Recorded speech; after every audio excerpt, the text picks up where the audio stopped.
Hello, how are you? Here we are, talking about Villa Road. Hello, hello.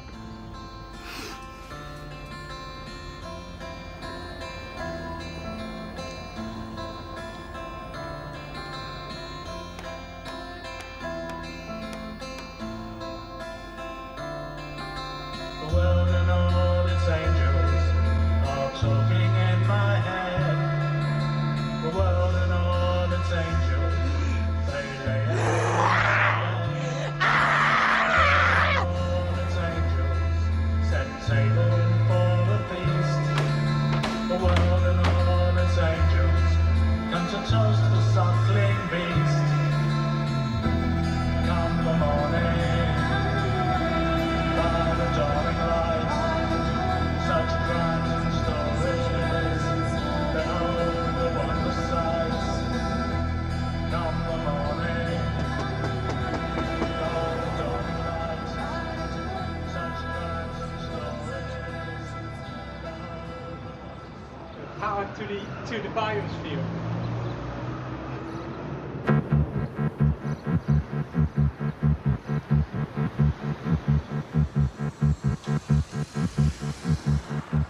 In the 1970s, Villa Road in South London was a squatted street.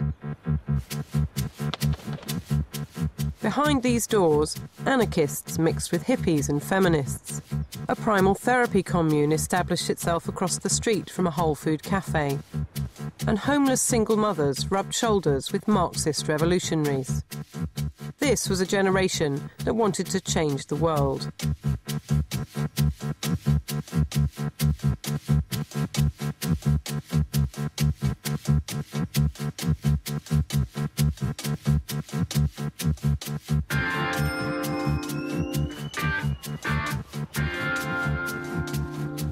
Squatting was in its idealistic heyday in the mid-70s. In London alone, there were over 30,000 squatters, often occupying whole streets of abandoned houses, with hundreds of squatters living together in communities. In Brixton, the town planner's futuristic 60s blueprint for a new town centre had been shelved, and streets like Villa Road lay empty, stranded between the past and the future. Into this vacuum came the squatters. They were politicised and they were on the left. They believed in collective living and collective action, and they chose to live by their beliefs. We actually thought that we could produce a revolution. We could produce very radical change in the way things were organised.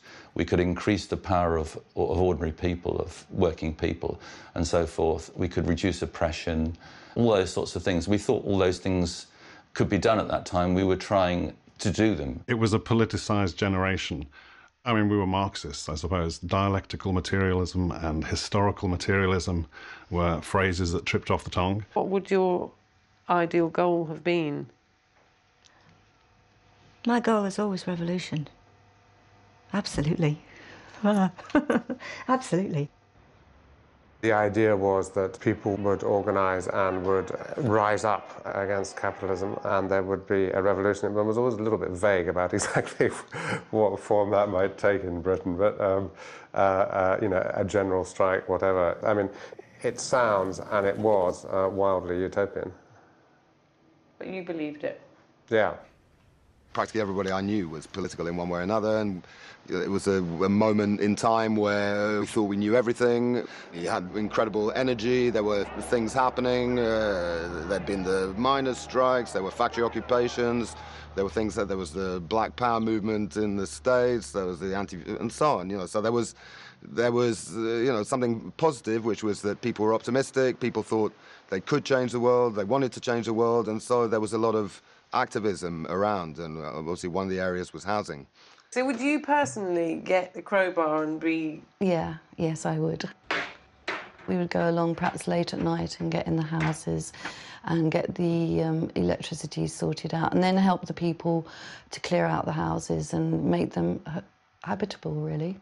When we moved into the houses, they had council wreckers in them who had broken a lot of the fabric of the houses. They broke the toilets and they poured concrete down them.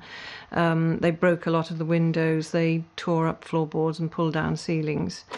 And we all set to fix them. And when I look back on it, the sort of things we did were quite astounding. Because they had poured concrete down the drains, it meant that you had to dig up the connection to the main sewers out in the street. We just used to dig up the whole lot and connect it up to the mains. What do you remember about that house, 39, when you got there? How terribly filthy and it was. Didn't have any floorboards in the basement. No floorboards. There was an old guy who had shell shock called Tim living there. That's right. The basement was full of excrement because he had mental health problems. It needed a lot of cleaning up. We went out skipping. And skipping was going around and looking in the skips that were on the streets and collecting whatever it was you needed. And so that was, there were two activities, skipping and wooding. Wooding was going out and reclaiming all the wood from the houses that were being demolished. And, you basically built your environment. Winter, the ice was on the inside of the windows. Heating was like one bar, one of those long fires, mainly for bathrooms, I think. And we used to cook on that as well, beans on toast and toast. Total fire hazard. I think the wine was totally bent and, illegal, so the gas was. It was, and I remember seeing a huge rat coming up from the basement at one time. Yeah, it was pretty rough. Perhaps surprisingly, in the middle of a black community in Brixton, the core group that colonised Villa Road were white middle-class graduates, mainly from Oxford and Cambridge universities. Xander Fraser arrived in 1974 with a fire in his belly and a degree in architecture from Cambridge University. Were you rich? No. From the day I left Cambridge, I never took or asked for money off my parents. But yeah, am I from a relatively well-off family? Yes. But again, we go back to the spirit of the times. The last thing I felt it didn't make any sense for me to be ultra-critical of my parents and their view of the world, and then sit there taking money off them. The people that I became friendly with and spent most of my time with were university graduates who found themselves on Villa Road. Oxbridge, very educated, very committed political leftist kids. Well, I was working class and not very well educated, and I didn't know much about Marxist theory of blah, blah, blah, and I do now, I have to say. So it was an education for me, really. I was from a very typically middle-class background. I'd had a private education, and then I'd gone to university. And I probably sounded a bit posh. In 1649, to St. George's Hill, a ragged band they call the Diggers came to show the people's will. They defied the landlords, they defied the laws. They were the dispossessed, reclaiming what was theirs. We come in peace, they said. Pete Cooper was a graduate from Oxford who chose to squat for political reasons. He lived at number 31, the most rigorously political household on the street. What were you doing, signing on? Signing on, and I got a job briefly as a road sweeper, and I got another, which was great because I got the blue council jacket, which was sort of a worker's uniform. It was great, I hadn't any career plan at all. I didn't really think in those terms. I think actually people really seriously thought that the revolution was coming. We were a bit of an Oxbridge house. We were certainly a sort of ex-student house. I would say that we were one of the sort of lefty houses rather than the sort of hippie houses. I wouldn't say that I was particularly taken by the politics of it or involved in the politics of it before I went to Villa Road. It was only really after I got there that that started to develop. Before Cambridge, I went to Eton. It was a bit of an education in class consciousness for me, if you like. And I remember the second day I got there when I started, I was 12. 1965 or 6, and there was a speech from the headmaster to all the new boys who explained that we were going to be running the country and that we were at Eton to learn how to do that. It seemed absurd, so I'm sure I wasn't the only person who went to Eton who got pushed or went in a different direction. The sin of property we do disdain. No man has any right to buy and sell the earth for private gain by theft and murder. They took the land.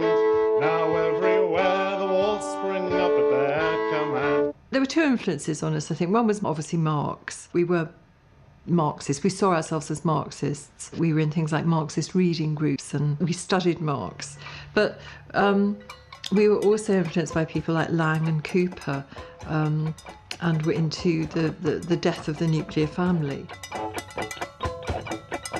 This rejection of the nuclear family was born of an intellectual analysis which saw the family as an essential unit of a capitalist society. We felt it was necessary or should be possible to have supportive, economically viable, emotionally rewarding relationships, familial, sexual relationships with people without creating or commodifying, as we like to call it, commodifying the family unit. We had a lot of theories around the family unit being the building block of capitalism. These beliefs made life complicated at the Squatters' Resource Centre that Paul helped to run. If people within a sexual relationship had or wanted to have an intimate physical relationship, whether it was sexual or not, with other people, then that had to be acknowledged, and it had to both be acknowledged by both partners but also allowed to happen. It was agonising because the thing was you're supposed to say it before you do it, not just say it, come back and say, oh, by the way, I've bonked Bill. You'd have to explore the feelings you had, the pressures, emotional and sexual, on you and the other person with the group or with the people it directly impacted on before you did the deed. I mean, I don't know anybody who thought they wanted to get married. I certainly didn't think I wanted to get married. And I, consider myself proud never to have gotten married. And it is quite different again now. But yeah, I mean, nuclear family, we all had come from, a lot of us had come from pretty unpleasant nuclear families. And that does open up ideas for how you might live. It seemed that the nuclear family was really in crisis. And the idea of a stable couple having children was not really part of most people's experience in that particular kind of sub-society, and it also implied a degree of isolation from others. I mean, there was a great collectivist vibe at that time. How you live together was very much open to question, and I think we, partly just out of necessity, but we tended to live in communes, and that seemed as if that was the way that could work more generally in society.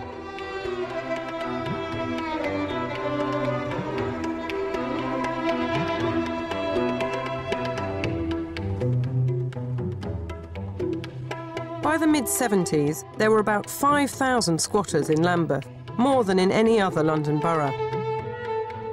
Down the road from Villa Road was St Agnes Place, another squatted street, populated by Rastafarians and many members of the Workers' Revolutionary Party.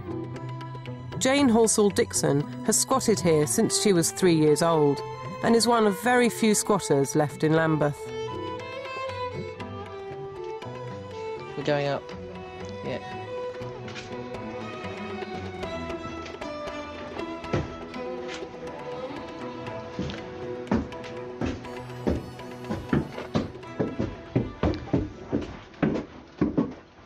This is the very small bathroom, which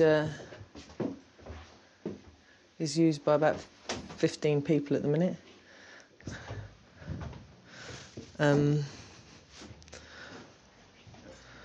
This is kind of a bicycle room. There's been, a transient community of people who've moved in here and sorted their lives out a bit, got themselves together, possibly moved on, possibly not, in my case, not. But, it's provided housing for a hell of a lot of people in 30 years.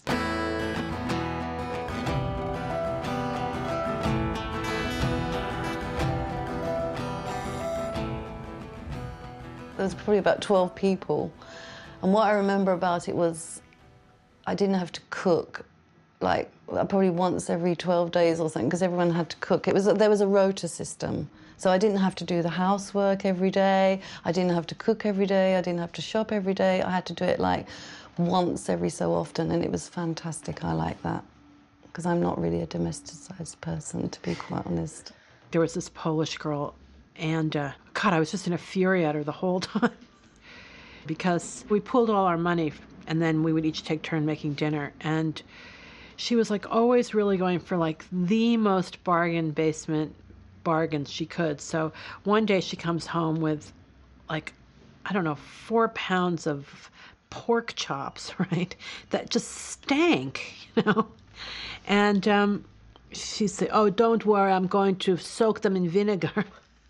So she soaks these pork chops in vinegar, and say, "I'm not going to eat these pork chops that have been soaked in vinegar and they're rotten, and why are you buying rotten food?"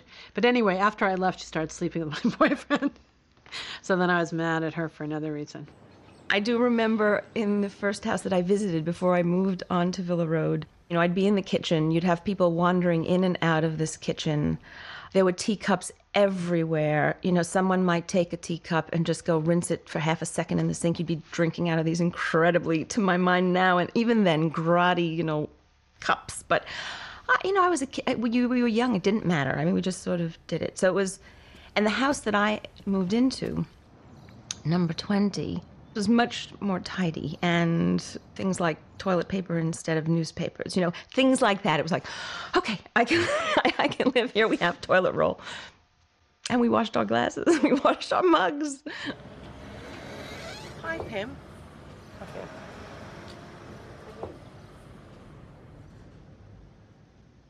What you're looking at is a very first experiment of a system of nomadic living, perhaps you could call it, but or perhaps retractable housing systems. Pim, originally from Holland, came to Villa Road in the early 70s. Having lived in a teepee in California, he believed that the environmental way forward was for people to build their own dwellings. For a long time, he lived in a handmade hut in the garden of 31 Villa Road. He now squats a few doors down, living in a domed tent inside his house.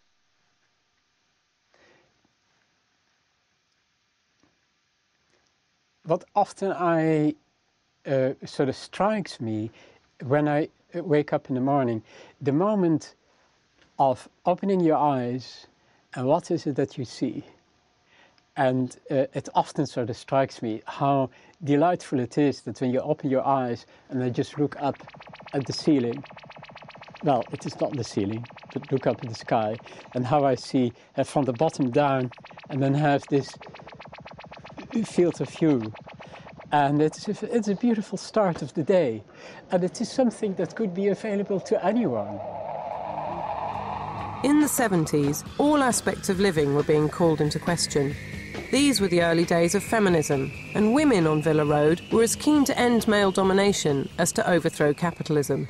I think over time we had several different Marxist reading groups going on, but the one I remember in Villa Road, the one that I remember going to, was an all-women's Marxist reading group. And through that, I think we started to think about redefining our role as women. We were doing consciousness raising, and we would go away for weekends and have weekends away and stuff. And we did things, like we had our book called Our Body Ourselves, which was fantastic. And women learnt about how to have orgasms through spare rib and vibrators, which was absolutely fantastic. And I think, yeah, that was brilliant. We read books, sort of Marxist sort of books, I suppose. We did self-examination, which was quite popular those days. What does that mean? Well, you know, when you examine... I remember one meeting that we had speculum, because Maureen's a doctor, so she could have them, and we examined ourselves and learnt about our bodies. Which bit of your body? Don't be so embarrassed. There's all these... we tried to find out where our cervixes were, which was a journey in itself. Do you remember examining your cervix? No, I never did any of that. I didn't do any of that. But yes, that was going on. Lots of use of mirrors. I realized that it is perhaps a useful exercise for human beings to try and live at the lowest possible level of standard of living, rather than always trying to get the higher up the ladder and get more and more and more. To sort of maybe perhaps less is perhaps also beautiful. The Villa Road community governed itself. Villa Roaders were antagonistic to the police, who they viewed as an embodiment of their enemy, the state. Would you ever have called the police? No.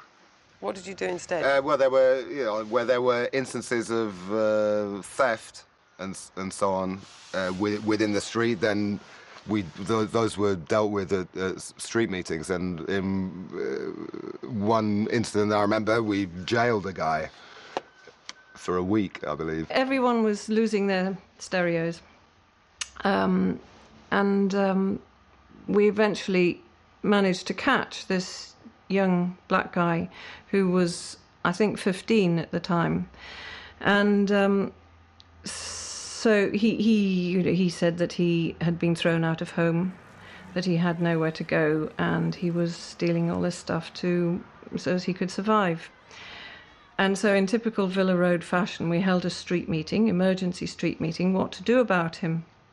And we decided that we would give him a home, we'd give him somewhere to live, and we would give him money. And so he lived with us then. Villa Roaders identified politically with the working class.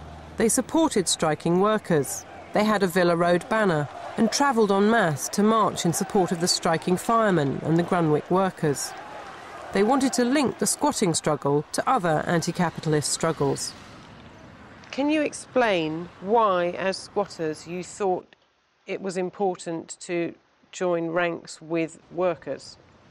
Because the general atmosphere of the time was we were all believed in, everybody getting together, and the only way to change the world was for everybody to get together, to recognise that we all had interests in common, and so on, a sort of general leftism. There was a strike on by the tarmac workers, and I went along on behalf of the squatters and spoke with a megaphone, just explaining that we supported their struggle and inviting them to, take part in a joint march on the town hall.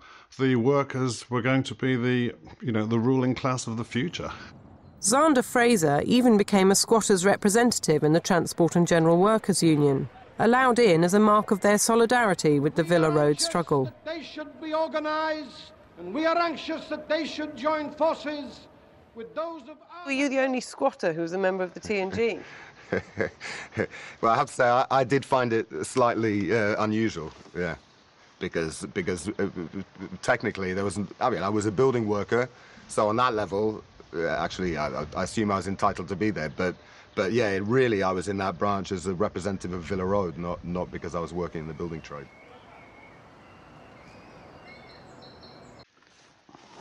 Oh, no, watch out for this telephone thing. Just step over it. This room is problems with flooring, but is a kind of communal workspace, and it functions quite well like that for us.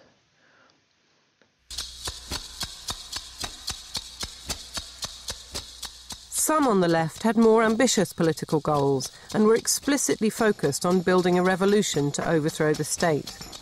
Piers Corbyn was an astrophysicist, a full-time squatting activist in West London, and a revolutionary.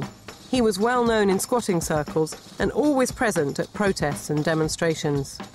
Everybody seems to remember you charging around London with a carrier bag containing peanut butter sandwiches. That was your sole sustenance, is that right? I used to eat a lot of peanut butter sandwiches, and I believe there's a jar of peanut butter over there still. Mainly the bags contained leaflets. In those days I was a member of the International Marxist group, and I'd been so for 2 years. I joined the IMG, and I was excited about being in this political organization. The IMG was a Trotskyist-derived group, and the initials stand for the International Marxist Group. And there is a very complex genealogy of the IMG's relationship to the Fourth International, which was, as you may know, the alternative to the Stalinist International. What the IMG was, it was what they called itself the British section of the Fourth International, the Trotskyist Fourth International, which was like a liaison or alliance of revolutionary groups around the world.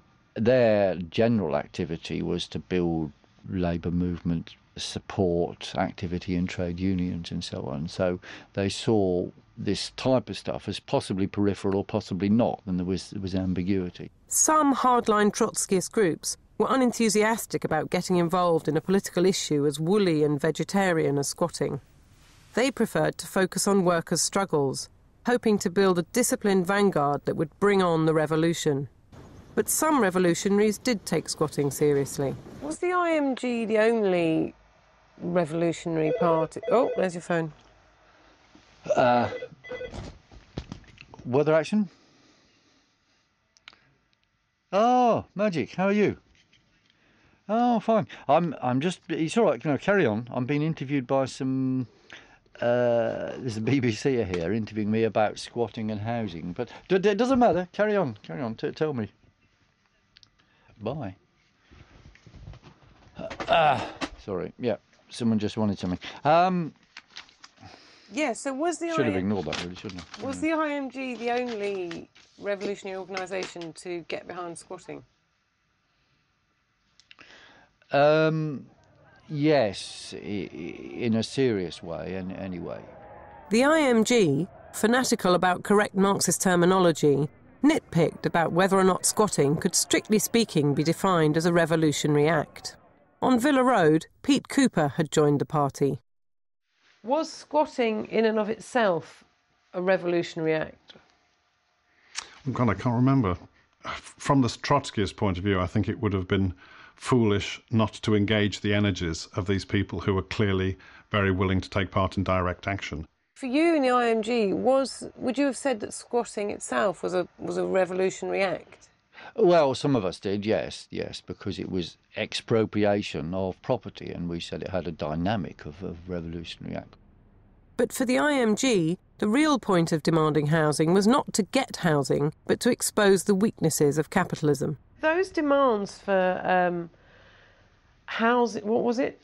Housing and jobs. Not evictions and layoffs, yeah. Well, they were, in kind of Trotskyist terms, those are transitional demands, are they?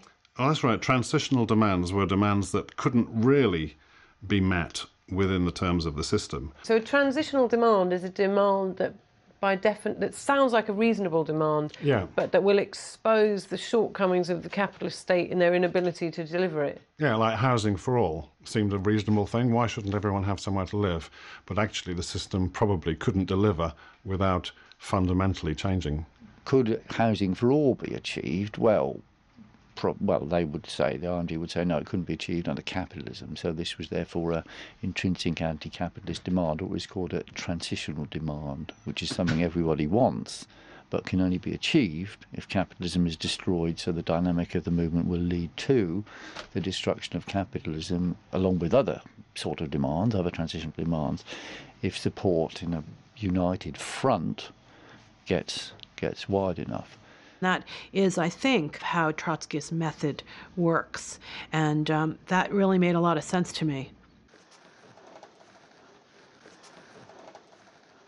I have a bit of perhaps a compulsion, particularly when I keep passing by a particular spot, and there's every time the same kind of items there, and then this process of thinking straight in mind from what can I do with it, and particularly with these items, and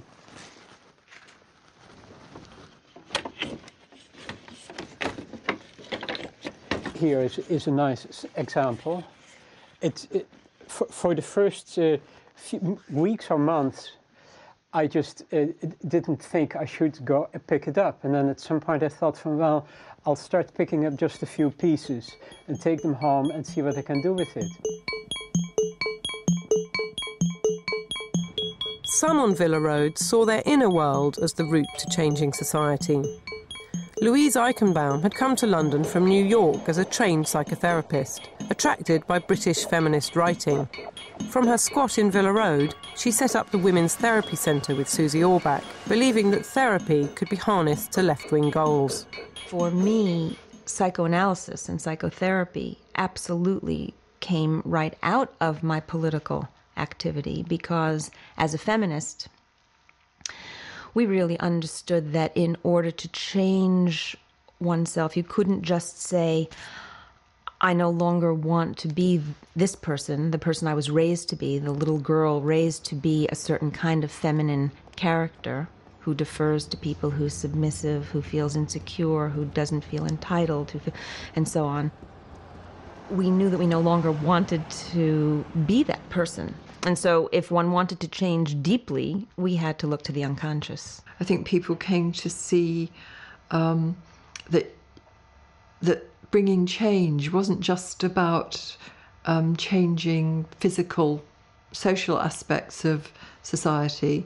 I think people started to recognise that change actually maybe has a psychological dimension, an internal dimension as well. What could you do? What could you do if you let go, Jimmy, baby? What could you do if you let go, Jimmy? I was very political right from my teenage. I come from a very political family, and I spent very intensive 10 years from the age of 17 on, utterly involved in outward politics. I was also engaging in a lot of personal relationships, and a girlfriend of mine, German girl, who's also very active in politics, committed suicide. And I just thought I could go that way so easily, because I so often felt suicidal.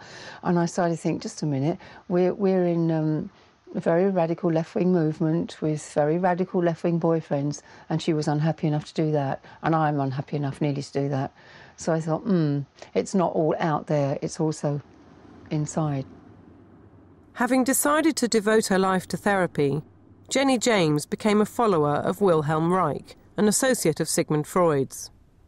Significantly, Reich was a communist whose left-wing goal was to adapt therapy to make it available to the working class. More controversially, Jenny also followed Californian psychotherapist Arthur Janoff. He had developed a therapy known as primal scream, in the course of which patients relived the trauma of their own birth. It's the only place I had that was mine, that was safe.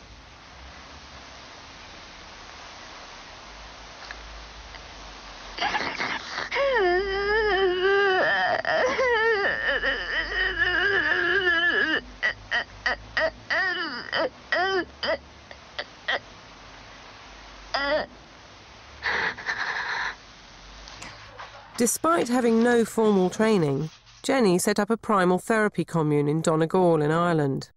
At the same time, she established a sister commune in a squat at number 12 Villa Road. The idea was that therapy should not be the preserve of the moneyed bourgeoisie, but should be available free of charge to anybody.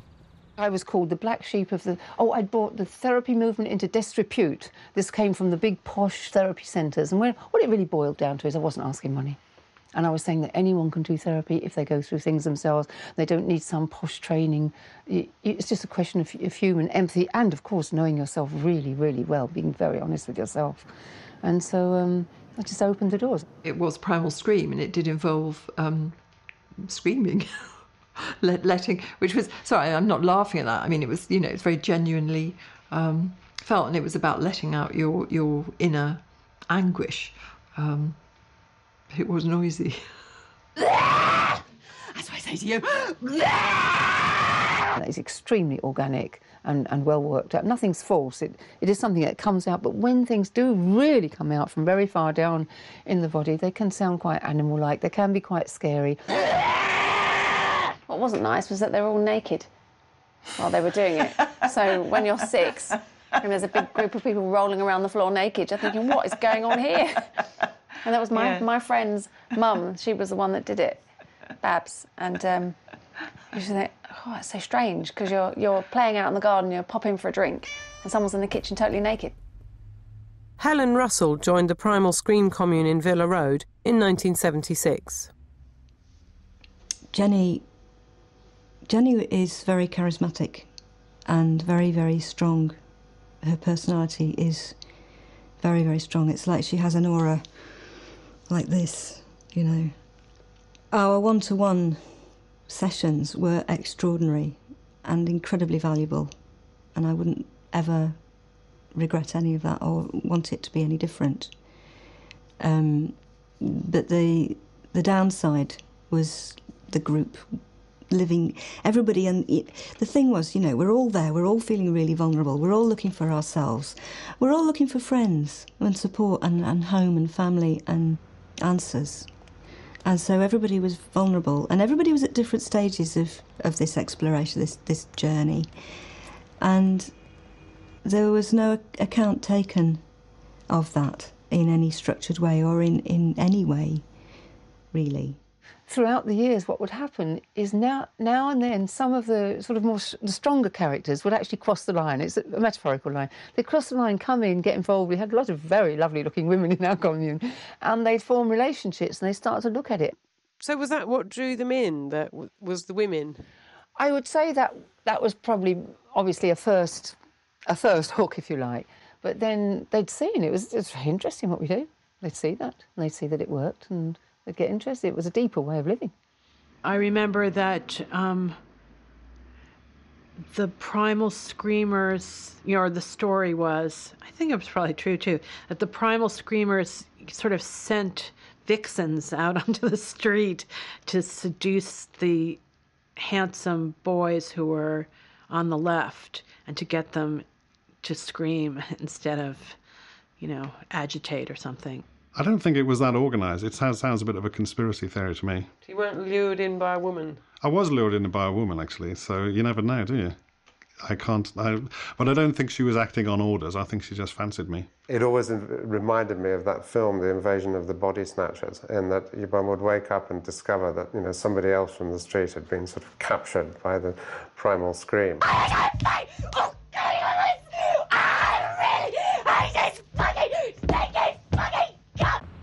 In May 1976, Pete Cooper crossed the road and went to live at number 12.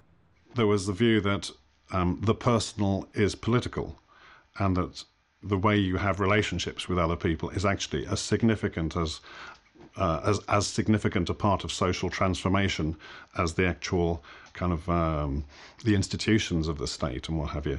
So I'd sort of resigned from this sort of leadership position in the street in favour of a kind of inward journey. And it seems strange now because it seems one was Marx, one was Freud, but actually Reich seemed to offer a position to. I didn't think of it as being as less revolutionary. I thought of it as possibly more, a further step in a revolutionary direction. Was he lost to the IMG at that point? I would say so. Yeah. No, it took me by surprise. It really did. Because you spent some time railing against these personal politics people, and then it became one.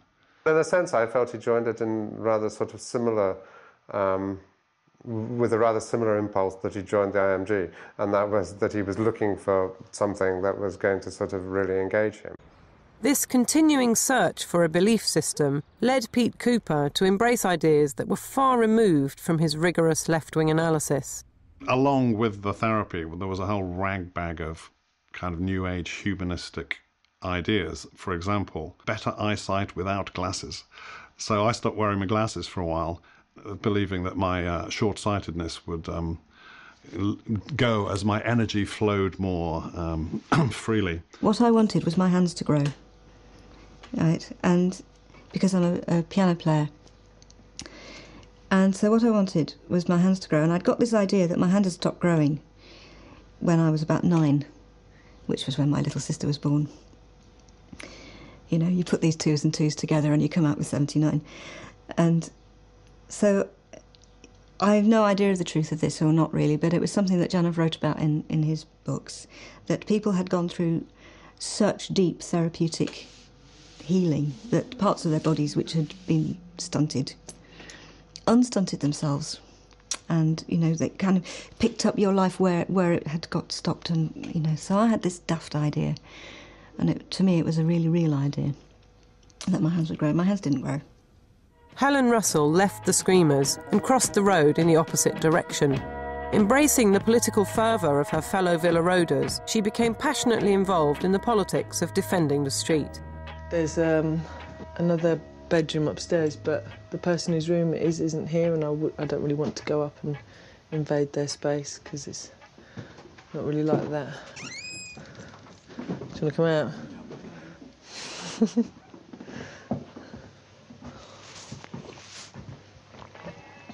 So, and this is my room. Yeah, it's all right, this room. Although nowadays the pigeons keep me awake.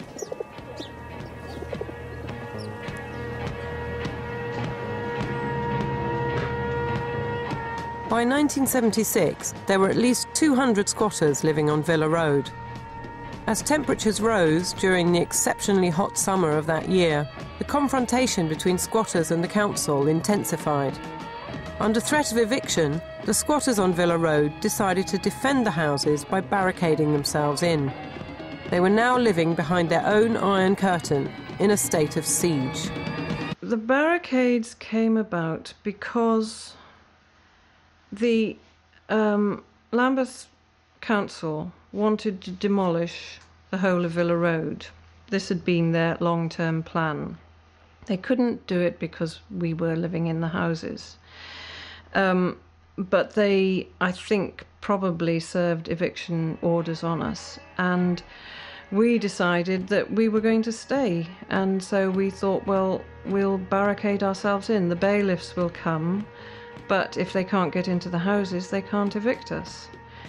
So that was another sort of form of direct action. We would scour Lambeth looking for wood, sheets of corrugated iron, barbed wire. There were a lot of building sites that went short of things in those days, and the ingenuity of people to get all these materials together was phenomenal. The barricade in front of number 7, number 9 Villa Road was very beautiful because we painted it. It was a carefully tended barricade. Victory Villa was the big sort of slogan. Property is theft. That was another of the big slogans that was up on the Villa Road barricades, and we were all into that. There was a kind of sort of anarchist tinge, I think, to the kind of Villa Road collective political will. New arrival on the street was committed anarchist Tony Cook, who became Helen Russell's boyfriend. He believed in continual struggle and built his barricades accordingly.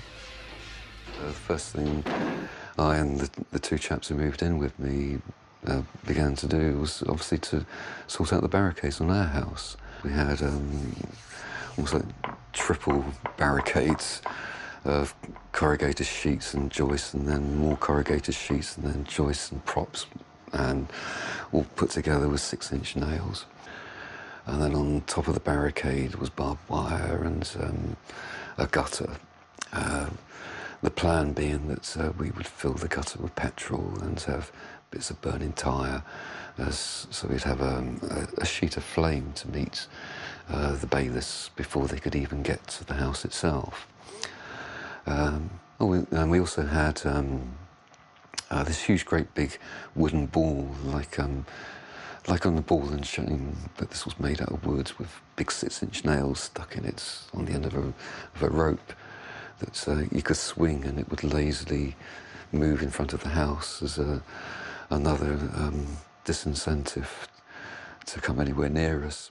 Sitting at a piano in a basement behind the barricades, Helen Russell worked through the night composing music, deeply affected by the threat to the street. It was the most special time of my life, actually. It crossed my mind that I should do a setting of the Requiem Mass. I'd learned Latin at school, I was very bad at it, but I loved the poetry of it, I loved the sound of it. And there's a line in the offertorium, tantus labor non sit casus, which it just means, let not this great work be in vain. And that's everything, that is everything. The great work.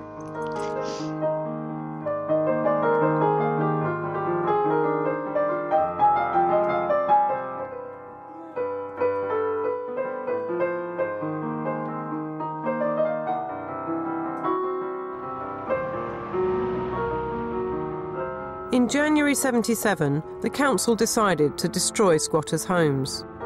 They targeted St Agnes Place and came to demolish it, bringing with them an army of 250 policemen. Villa Roaders rushed to the rescue.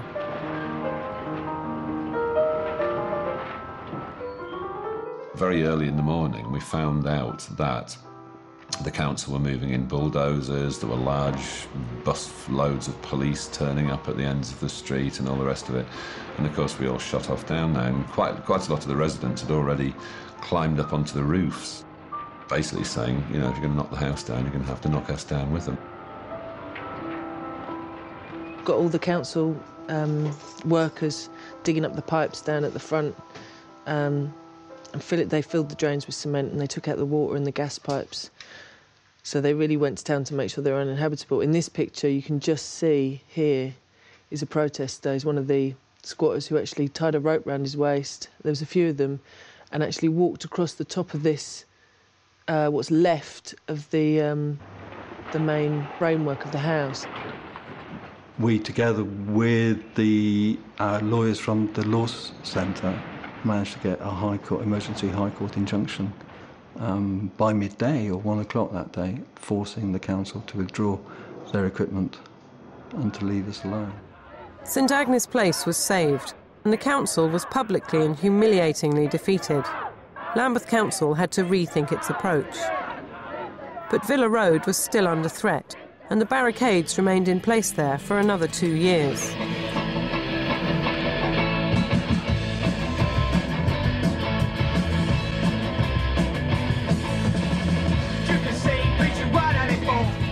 In 1977, Tony Wakeford was living at number 15.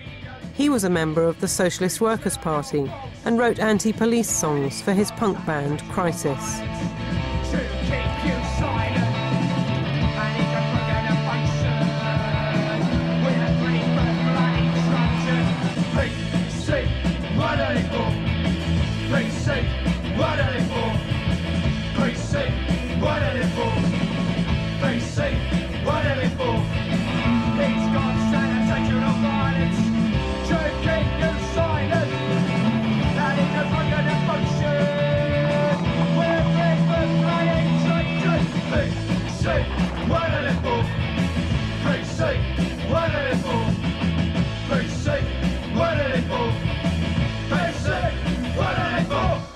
Were you doing a lot of drugs at Villa Road? Yeah. And before and after. Yeah, mainly lots of speed and some acid. Yeah. Terrible. I'm a fat git now, but then I was like 9 stone. And I got to a stage where I woke up one morning, looked in the mirror, pushed my teeth, and all my teeth just went... just sort of bent inwards. Yeah, terrible. Just lots of speed, you know. Are they your teeth now? They're capped. What for?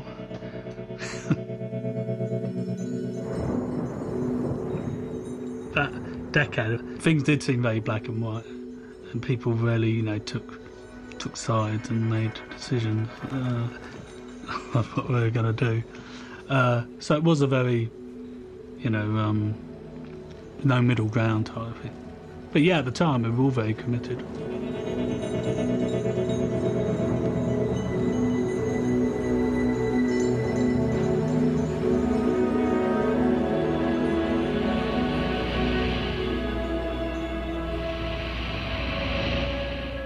Despite their committed struggle, the outcome for the Villa Roaders was only a partial victory.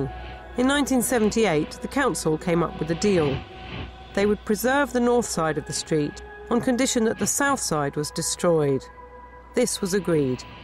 The squatters took down their barricades, and in the summer of '78, the south side of Villa Road was demolished to make a small patch of green alongside the A23.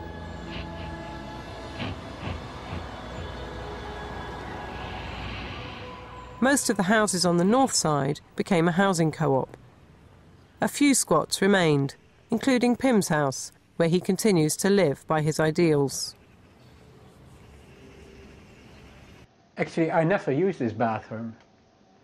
I have a composting toilet. I have a lifestyle which does not require running water. I've been doing that ever since I lived in the tipi, and I also was doing that in the little hut out there. So where's your toilet, Pym? It is a composting toilet, and as a matter of fact, next to the branches, that is where the toilet and the kitchen waste and everything, and it is a beautiful compost there. Fertility. The street became much less of a cohesive, exciting place to be. There were a few houses that still now have people in them who were in them at that time, but a lot of people went away different parts of the world. I left eventually. I feel really proud of what we achieved, actually. I mean, the revolution didn't happen, but the houses were saved.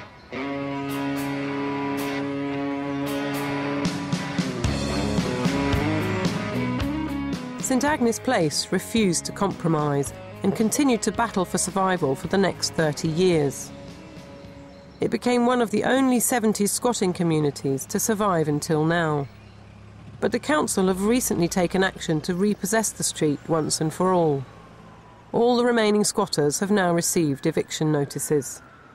I love living here, it is my home, and sometimes, I've thought about the fact that, if Lambeth weren't coming to evict me, would I just live here for my entire life, from the age of 3 years old to, till I peg it in whatever age that would be, you know what I mean? And to be honest with you, I probably would. And some part of me sort of thinks, God, that's really sad. You know what I mean? God, get a life, go out, go and live somewhere else, go and do something else. But it's my home, and the idea of not having it is a difficult thought. But sorry, can I stop?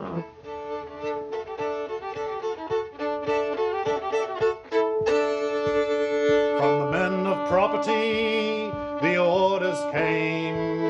They sent the hired men and troopers to wipe out the diggers' claim, tear down their cottages, destroy their corn. They were dispersed, but their vision lingers on. You poor take courage, you rich take care.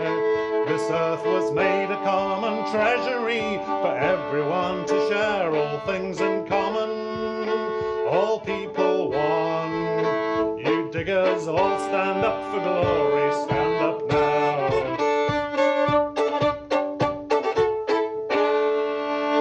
Do you live as a nuclear family now? Yeah. And what are your political ideals now? Would you still like to see the end of capitalism?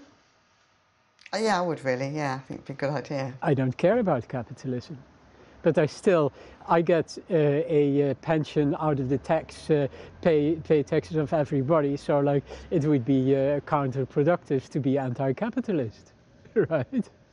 You don't slap the hand that feeds you. Do you live in a nuclear family now? Yes, I got married, I'm supposed to know that, only about 7 years ago. Do you still hold the same left-wing beliefs that you did? Absolutely. I feel quite strongly about the environment, and certainly I support, I support things like the people. There were people at Crystal Palace who were trying to save Crystal Palace, and they were living in trees. And I mean, I very much supported those tree people. How would you describe your politics now? Deep, deep, deep, deep, deep green. Extremely green. I, for example, have never had a fridge in my life, and if I'm ever planted in a house where there is one, I switch it off immediately. What do you do now, Sue? Oh, well, I'm going to work on a llama farm now. I'm going to have some time in the country. Sue, what do you do now? Well, I'm paint, and I like to spend some time in India. I teach and I practice psychotherapy. I'm the America's editor of The Economist. I still see myself as a, as a left-wing anti-capitalist, but it's of no consequence to anybody because at the moment, I'm not doing anything about it. What I do now is I'm a professor of romantic poetry at Queen Mary University of London. Did you go on to live in a nuclear family? Yes, it's more or less, yes, yeah. Not particularly successfully. Would you still see yourself as someone who was hoping for the overthrow of capitalism? I think that's a very long shot now. Would you still welcome the overthrow of capitalism? Probably not. It's not really an option, is it? You have to be really strong to keep on fighting, And I am fighting, and we all are. Those of us who are still doing what we're doing in this way, we are still fighting. I'm doing my bit for the housing cooperative movement. So I think capitalism has got a dynamic which will have to end. I mean, the internal conflicts of capitalism are quite horrendous. And what do you do now? I do long-range weather forecasting. The world and all its angels are talking in my head. The world and all its angels. An extreme brand of feminism coming up on BBC4, calling on women to be political lesbians, preaching that we could never be free until we stopped having sex with men. Continuing Lefties next. Come the morning, by the dawning light, such crimes and stories, behold the wondrous sights. Come the morning, by the dawning light.